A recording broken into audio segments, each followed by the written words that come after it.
J'ai eu un sentiment de malaise, de mal, je dirais même de mal, et j'ai eu honte. Honte d'appartenir à un pays qui s'appelle le Sénégal, où il y a encore ces pratiques esclavagistes et qui sont exercées sur des enfants, ce qui peut être considéré comme une violation très grave des droits de l'enfant, leur intégrité physique et en même temps des pratiques qui déshumanisent l'enfant et qui le marquent à jamais. Parce que les chaînes de l'esclavage, ces chaînes-là, dans l'imaginaire des peuples noirs, c'est quand même, ça rappelle les chaînes que les Arabes nous ont ferrées, les chaînes que les Occidentaux nous ont ferrées à l'époque de la traite négrière. Ça me rappelle aussi l'époque coloniale, le régime très atroce colonial où on enchaînait les paysans, on enchaînait ceux qui se révoltaient contre le régime colonial, on enchaînait les personnes qui ne voulaient pas payer l'impôt.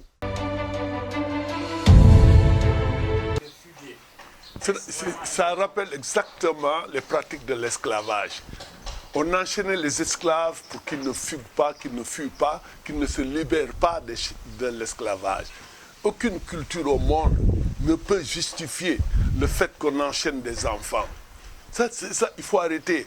Notre culture, il y a du bon, il y a du mauvais. Notre culture aussi, il y avait des gens qu'on réduisait en captifs, en esclaves. Il y a des gens qui étaient stigmatisés, qui sont toujours stigmatisés parce que ils appartiennent à certaines castes. Donc il ne faut pas évoquer une pratique atroce d'éducation des enfants. On ne peut pas éduquer les enfants par ce que j'appelle des pratiques de déshumanisation. Ces pratiques sont féroces. C'est des pratiques de domestication, c'est-à-dire on domestique l'enfant, on le réduit parce que les chaînes, c'est des impacts psychologiques. C'est des impacts psychologiques. Et c'est très grave. C'est pourquoi je dis j'ai honte d'appartenir à un pays, franchement j'ai eu mal. J'ai eu mal parce que de me réveiller dans un pays où on enchaîne des enfants.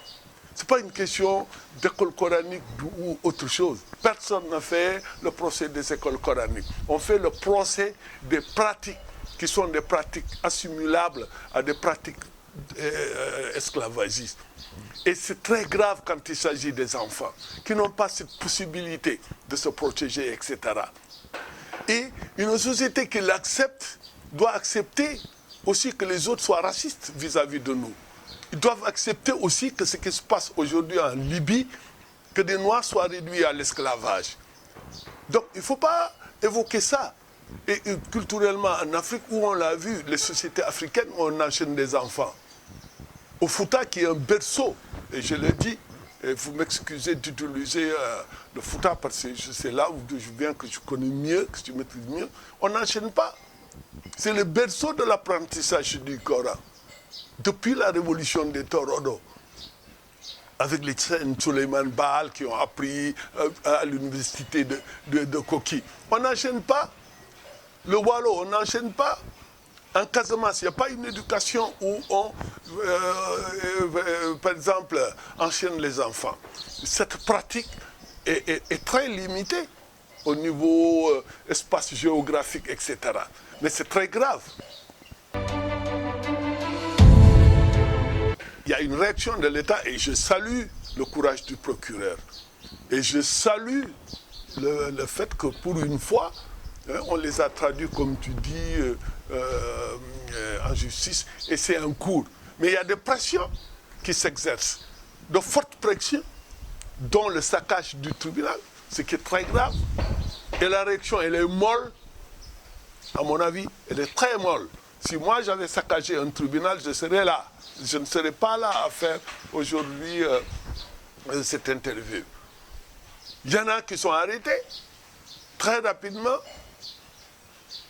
Ceux qui se battent pour que ce pays-là qui se battent contre le renchérissement du coût de la vie, l'augmentation des prix de l'électricité, ceux qui se battent pour que ce pays-là avance sur le plan démocratique, sur le plan politique, ceux qui se battent contre les inégalités sociales, contre les inégalités économiques, ceux qui se battent contre toutes les formes de discrimination à l'égard de la personne humaine, ils sont traduits, ils sont arrêtés.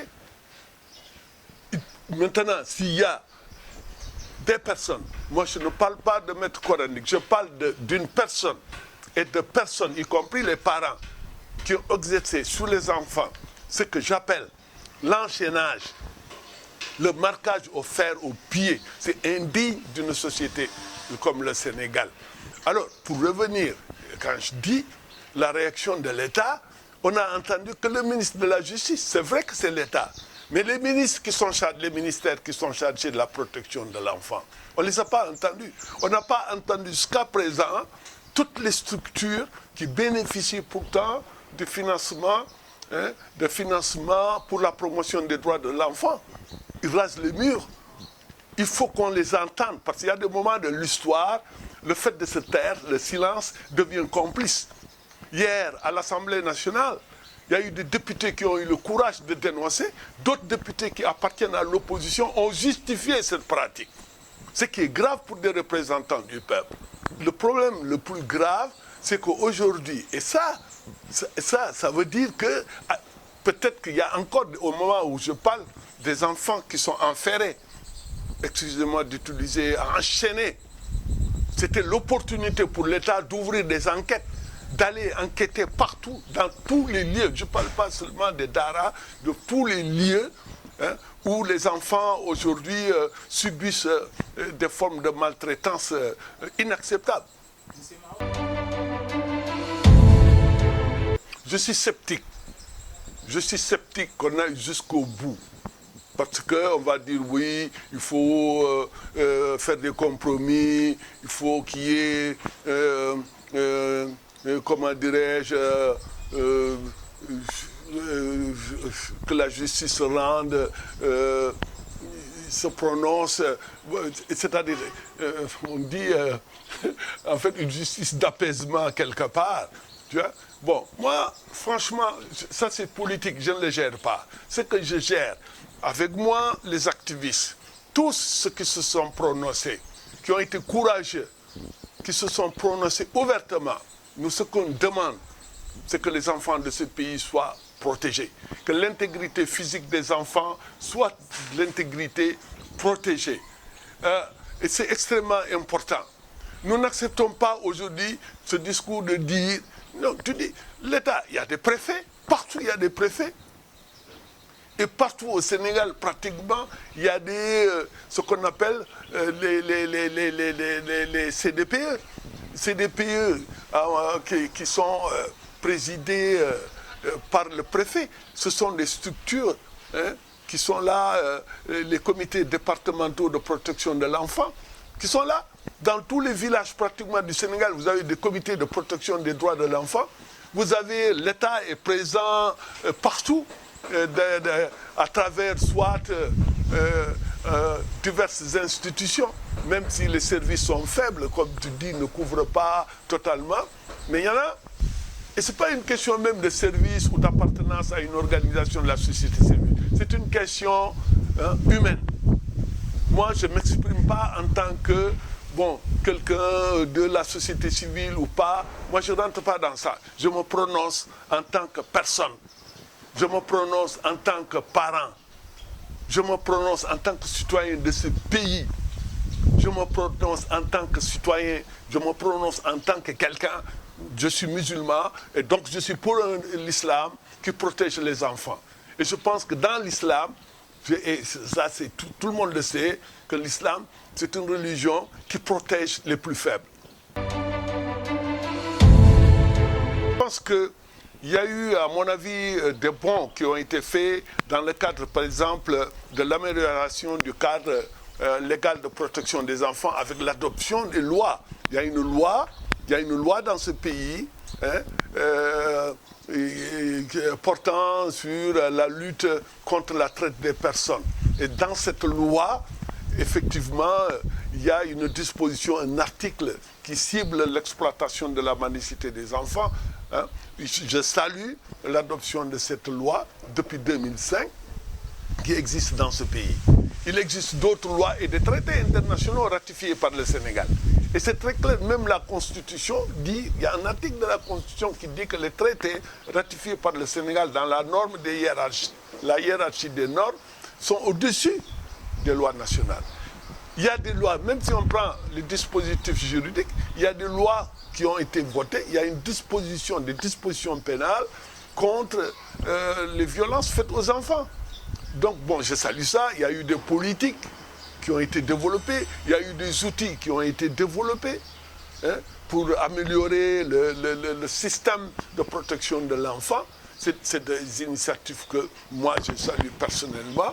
L'initiative de retirer les enfants de la rue en tant qu'initiative est à saluer, mais les moyens mis ne sont pas à la hauteur du défi.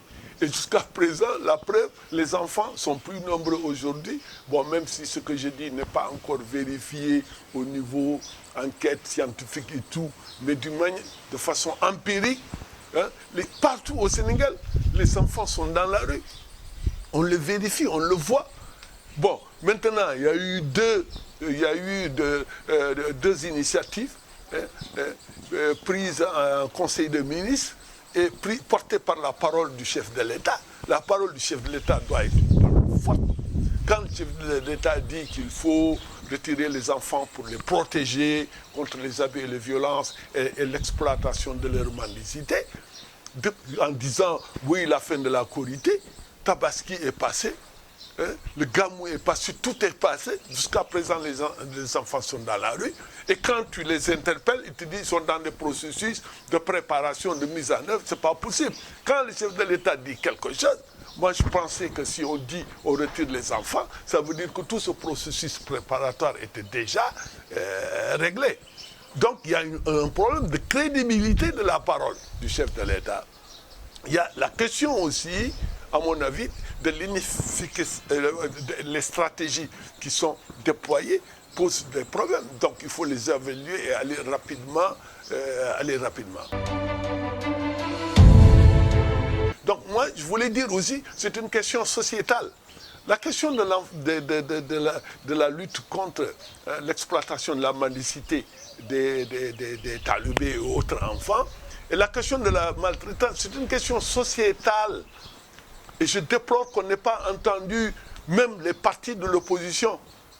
On n'a pas entendu où sont ces artistes hein, qui étaient qui ont été comment dirais-je ambassadeurs promis comme ambassadeurs des enfants ou ambassadeurs du PNUD, ambassadeurs, etc.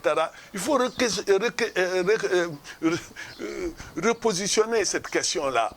On donne des titres. Les Nations Unies donnent des titres à des personnes qui ne se battent pas pour les enfants.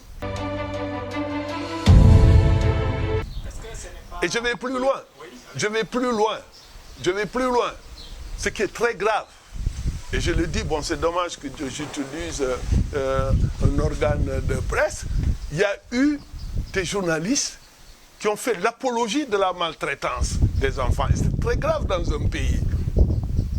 Si personne ne vous demande de prendre position pour dire oui, etc., personne ne vous demande ça. Si vous n'avez pas, mais au moins, n'acceptez pas de faire ce qu'on appelle, à mon avis, l'apologie des pratiques esclavagistes.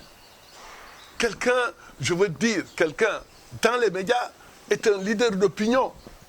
Vous devez être capable de prendre la distance et de taire votre sensibilité, hein, et de donner l'information. Si vous n'êtes pas capable, si vous n'êtes pas assez courageux pour prendre position, hein, pour dire. Alors, je réponds, si la question est sensible, ceux qui ont fait l'histoire, c'est des hommes et des femmes très courageux. La question de l'apartheid, la lutte contre l'apartheid, c'était sensible, mais il y a eu des hommes et des femmes qui ont pris leur responsabilité historique la question de l'esclavage, l'abolition de l'esclavage était une question sensible dans l'Europe précapitaliste et tout ça. Mais il y a eu des hommes et des femmes, des intellectuels qui ont eu le courage de lutter contre justement cette norme culturelle et norme économique dans leur société. Donc les gens, si c'est sensible, on n'ose pas en parler, ce n'est pas la peine. L'histoire, elle est faite aussi de portage de causes progressistes, de causes révolutionnaires, au nom des idées humanistes, au nom des idées généreuses, et qui n'est pas le monopole de l'Occident. Parce que quand tu te bats, tu dis qu'on n'enchaîne pas les enfants, au lieu de voir les résultats, qu'est-ce qu'on gagnerait à ce qu'on n'enchaîne pas des enfants? On va te dire, oui, vous êtes, je ne sais pas, manipulé par les francs-maçons, vous êtes pour l'Occident, vous êtes, etc. C'est faux. On n'est pas pour l'Occident. On est pour l'Afrique. On est pour notre religion. Et nos religions, ce sont des terreaux de l'humanisme.